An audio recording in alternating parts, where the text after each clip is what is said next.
here at ATU, which is the launch of our first professional doctorate. So we've invited Emer and Padraig in as past graduates of our executive education programs to really, I suppose, share their experiences about the benefits of pursuing these kind of studies as you're working. So without further ado, I would just like to kind of hand over to Anne, and she's going to introduce the two speakers and have a short little chat with them. And we'll take questions either throughout the whole presentation in the chat, or we can also do a verbal one after the presentation if that's necessary. Okay. Over to you, Anne. Okay, thanks very much, Tina. And again, I'm going to just, first of all, I'm going to welcome our first guest speaker, Padraig Phillips, who's based in Abbott in Sligo, but is currently in the Netherlands and was in Germany yesterday. So again, Padraig, thank you so much for taking the time to join us this evening. So Padraig is a past graduate of our MBS in Innovation and Leadership. He is Programme Director of Global Facilities in Abbott, and he has led and executed several strategic initiatives that have involved expanding plant capacity, acquiring new businesses, and transforming operations. So I will be asking you a few questions in a few minutes, Padraig, but I'm going to introduce my second guest speaker, which is Emer Darcy. So Emer comes from the public sector, and she completed our MSc in Leadership and Innovation. Emer is currently Acting Head of Strategy and Reform Directorate in the Court Service. So again, and Emer is joining us from Dublin, so thanks very much, Emer. So without further ado, Padraig, if you're ready, I'm going to ask you a few little questions about how you found our MBS program and what it's meant for you in your career. So are you ready to go for questions, Padraig? Yeah, so the perfect. first question, what motivated you to start the MBS program with us here in ATU? At the time, it was LYIT. Yeah, I mean, first of all, I suppose a tiny disclaimer. I don't pretend that I have the monopoly on all this, but what I would like to share is kind of what I learned from the program, and I suppose to try to help and guide others. So, before I took the program, I was at the time in my career where I kind of had developed an understanding that what had got me to where I wasn't going to advance my career to where I kind of aspired it to be. And I really wanted to reopen my mind in areas where I felt, I needed to improve, on skills like critical thinking, strategic planning, strategy development and change management. And when I looked at a lot of programs, that was kind of the key reason why I took it up, and it kind of, it offered me the opportunity to advance my knowledge in all of these areas. And, back then, that was a couple of years ago, but back then and right now, our business is rapidly changing. The demands that are kind of being placed on me as a leader are constantly increasing. And I suppose I wanted a program that really helped me to improve my knowledge, skills and competencies. I was looking to be more effective in approaching and solving problems. And in summary, that's what I achieved. And if I was just kind of summarize, the areas where I feel I really advanced was that strategic problem solving and critical thinking. It was like teamwork and leveraging, people from diverse business backgrounds. And, I can talk more about that because that was the one key thing about the program that I really enjoyed was kind of, collaborating with peers from other backgrounds. The other thing that I kind of, what really helped me was on the capability to, to drawing insights from research and data, and then kind of the leadership styles and my style and what would work best for me.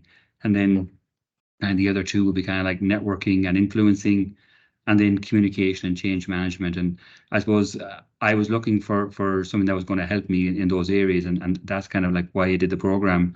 And to be honest, in summary, I achieved, majority of them. Okay, that's excellent, Paul. And I suppose the other thing is, again, you have and you had a very, very busy job. And again, as we can see, you were in Germany yesterday, you're in the Netherlands today. Can you talk about, how you balance the commitments of your career while you were doing the MBS with us here? Yeah, I mean, look, listen, I would say, and I can quote Michael Marjorie, and it's never a good time.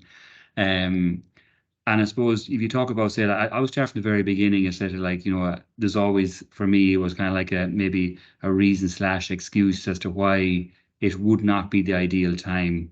I was pretty much at the time traveling 100%, and I suppose I would say that the part for me was like we must stop and kind of challenge myself as to why it would not be the ideal time. And kind of like it's to challenge myself, and that's what I would advocate, is that adopt a mindset of what you would need to do before committing to doing this. So I the other part there is kind of like structure, discipline, and support. I think the structure and discipline are the two things that kind of like are really, really important. I think they go without saying. But the support is probably something that maybe in the beginning I probably underestimated, but getting the upfront support from your family, kind of just sitting down, with whoever it is that your nearest and dearest, and kind of just be really upfront about what you're going to do, maybe the impact it's going to have. And ultimately, it's kind of a contract between yourself and your family.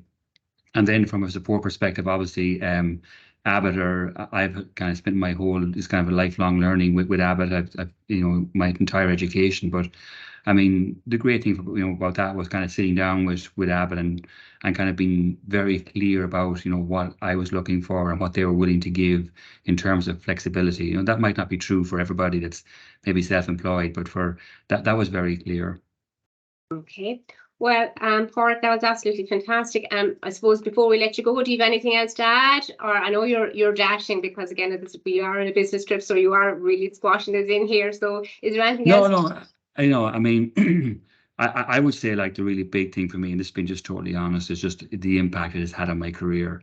I mean, from an Abbott perspective, completing the program kind of demonstrated to Abbott kind of like my commitment to kind of to learning and improving. I would say that was probably one of the major factors why I ended up getting promoted. But I suppose I think Abbott and myself, I definitely seen the link between how before and after when I did the studies. I definitely operated in a different way after completing it. And I think the second part is just I would have underestimated completely how much I would have kind of learned from my peers. And I thought that was amazing. Like, there was a kind of a broad spectrum of kind of diverse businesses, from, medium-sized businesses, from kind of childcare and in nursing homes to like cutting edge technology and startups. And there was public sector. And then there was kind of like the large corporate businesses. And, what I learned is that all of these businesses and individuals kind of like have a unique set of challenges and opportunities. And at some level, they're all kind of like very, very similar. But most important for me was kind of learning from these businesses and applying that kind of to my job. So yeah, I mean, it's that for me was I really, really enjoyed that, and that's the part, I suppose, all of that cohort that was in that class with me, majority of them I'm still kind of very much in contact with. Okay, well, listen, Padraig, thanks again for taking the time this evening, and enjoy the rest of your week, and hope you have a very productive week. Yeah, okay, and the best luck to everyone, and your application. Sure, you might be signing up yet, Padraig. We'll let you go on that note. Okay, so now I'll move on to Emer. So Emer, as I said, has completed our public sector MSc. So again, similar to what was discussed with Padraig, you might start by telling us what motivated you to take on the MSc with us here. First of all, it's great to be here, and it's great to be back talking to people in formerly LYIT. But two very strong reasons for me for doing the education. The first one was very much linked to work. I had been head of HR during the recession, so I spent basically 7 years saying no. And as we started to move out of the recession, I realized that had very much become a habit and a way of working. It was necessary during the recession, but I really felt very trapped and stuck in terms of my own perspective, my thinking at work, my capacity for creativity. And I didn't like that. I was talking to other people who were talking about strategies and visions and outcomes, and I didn't feel that that's where I was. So that was a very strong work motivator. And the second one was very much around personal achievement. I had always promised myself that when my son was finishing school, it was now going to be my time. So when he started a business in transition year with a friend of his, I ended up driving to and from GAA matches to driving to ideation sessions and startup events. So I was starting to hear Adam and Evan talking about all of this really amazing stuff that I understood absolutely nothing about, but I could see they were very patient. They explained all these things to me. So they taught me about ideation, iteration, gamification. And that was when I really decided that innovation was the direction of travel that I wanted to go in.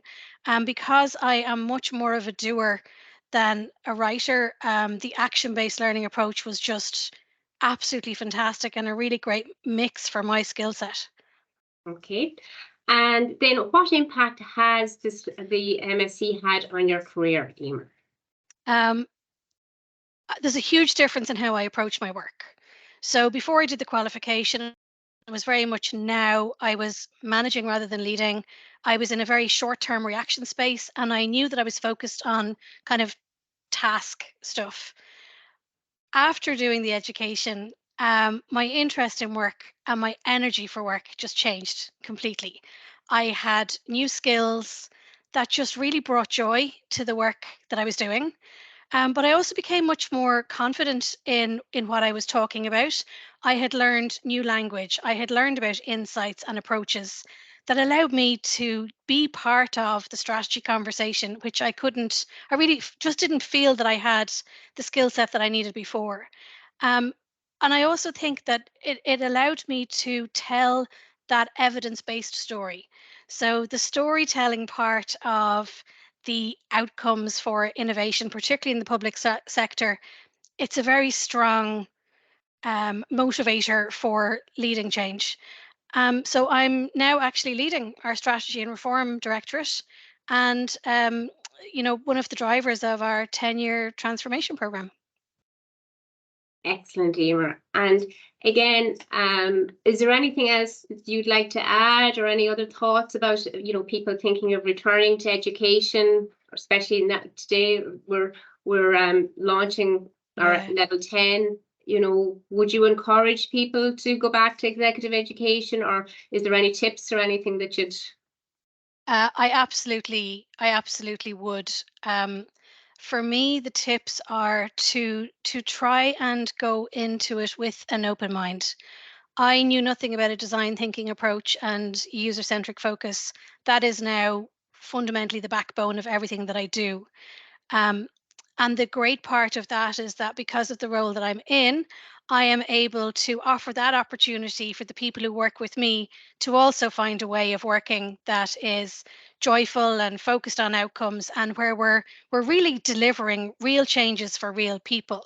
So I would absolutely go for it. It is, I think, everybody, just like Padraig said, the women who did the masters with me are on the WhatsApp, and they've all been in touch this evening. They're still in contact all the time. A very powerful, positive group of people who really came from the same place, which was, we were here to invest in ourselves, to learn new skills, and to be able to make a difference. And that's a really, really powerful thing to be able to do.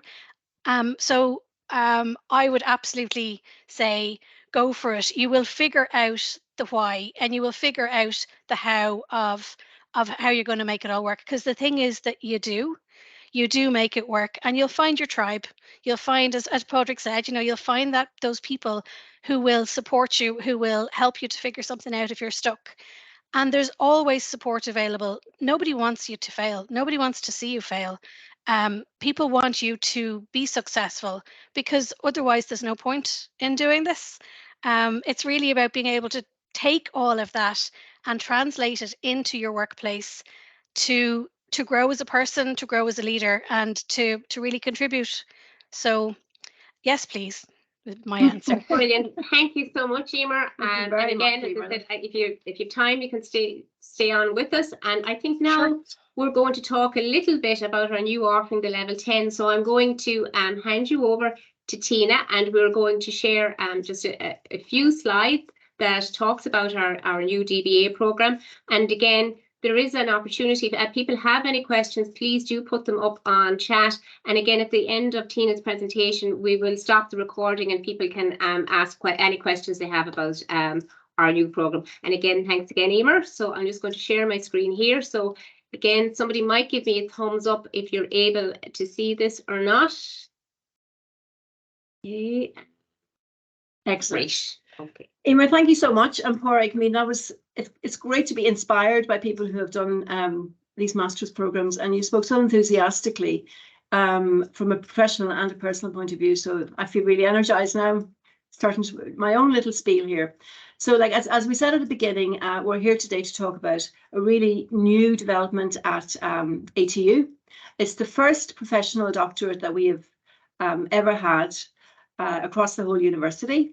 And we launched it just a few weeks ago down in Galway to great response, really. I mean, we're very, very delighted with the response that we've had so far from the public sector, from the private sector, and internally. So really, we think we're onto a good thing here. We are recruiting in just a few weeks' time, really. We're hoping to start at the end of January for a 4-year program, which I'll come on to in a little while. And just because of that timeline, I just want to mention that we're receiving applications already, and the deadline is going to be the 24th of November, which is just 2 weeks on Friday. So, you know, it's fairly pacey really at this stage. The course itself, or the program, it's going to be a mixture of online and face-to-face components.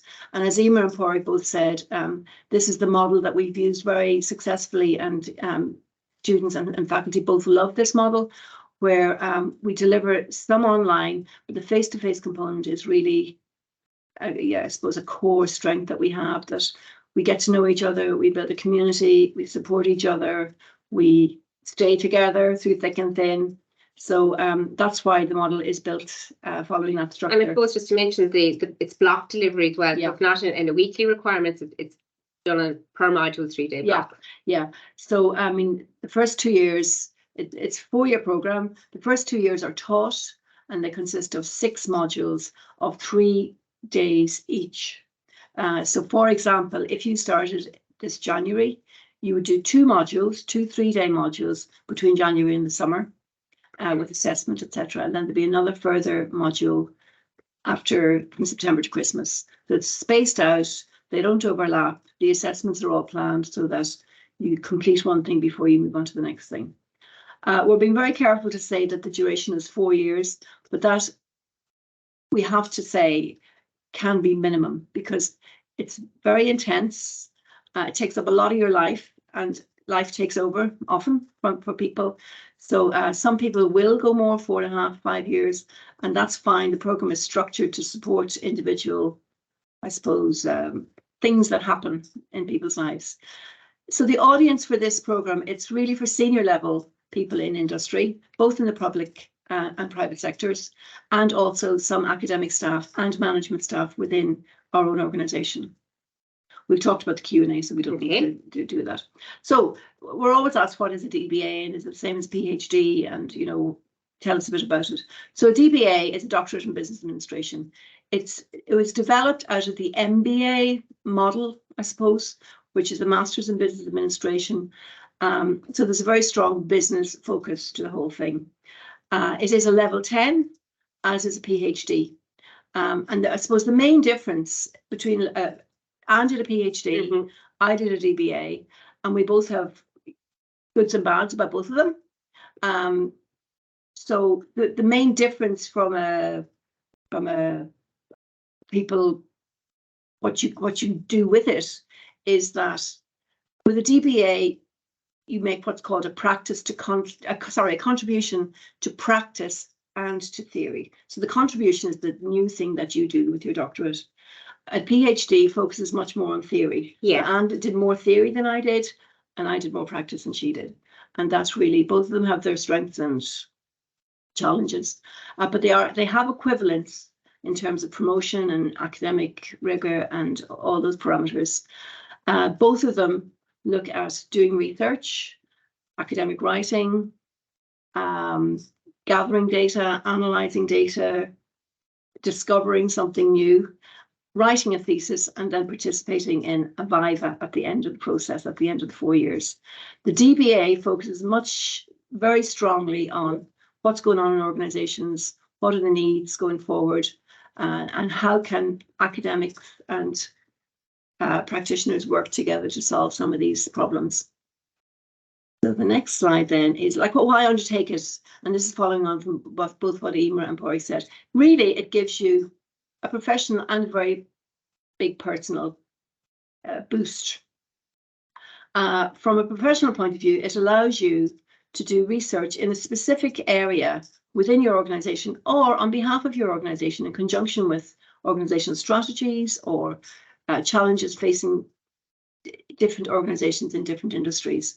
You become a knowledge master, so you become an expert in a defined area, and that again brings its own benefits in that you network with people who know stuff that you need to know for your organization. It's a great calling card to go and approach different people, go to conferences, share your knowledge, get their knowledge. As I think Padraig said, critical thinking is really big part of it. You learn to critique literature, critique ideas, critique philosophies. Self-discovery, I think, is, again, it's a long journey. It's intense. There are peaks and troughs, no question.